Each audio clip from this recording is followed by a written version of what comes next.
எல்லாரோடும் கூட இரும், பக்கத்திலே இரும், சொல்லிதாரும், ஆசீர்வதியும். அஞ்சாதே மகனே, கலங்காதே மகளே, சோர்ந்து போகாதே, எழுந்து நில், எழுந்து ஒளி வீசு, உன் ஒளி தோன்றியுள்ளது.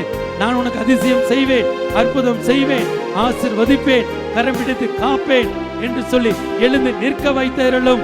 ஆசீர்வதியும், ஆசீர்வதியும், ஆசீர்வதியும், ஆசீர்வதியும், ஆசீர்வதியும், ஆசீர்வதியும், ஆசீர்வதியும், ஆசீர்வதியும். இப்பொழுது 1000 மடங்கு இந்த வருஷம் அவர்கள் வளர்ச்சி அடைய செய்யும். நீ உயர்வாண்டி தாழ்ந்து போக மாட்டாய்.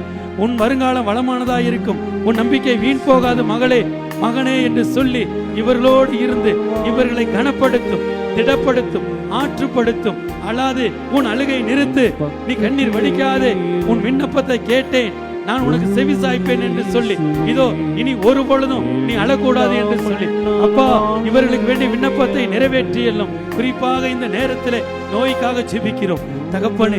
இதோ குணமாக்கும் ஆண்டவரே, நற்கருணை நாதரே, குணமாக்கும். யாரெல்லாம் நோயோடு வந்திருக்கிறாரோ, கால் வலியோடு, மூட்டு வலியோடு, முழங்கால் வலியோடு, உடல் ரீதியான பிரச்சனையோடு, இதோ பிபி, சுகர், அல்சர், கேன்சர் என்று எந்த வித நோய் இருந்தாலும், யார் எங்கிருந்து ஜெபித்தாலும், யார் எங்கிருப்பவர்களுக்கு நாங்கள் ஜெபித்தாலும், இயேசுவே தாவீது மகனே இரக்கமாயிரும். தொடும் ஆண்டவரே, தொடும் ஆண்டவரே, நோயோடு வந்திருப்பவர்களை தொடும், சுகப்படுத்தும், சுகப்படுத்தும், சுகப்படுத்தும், நலப்படுத்தும்.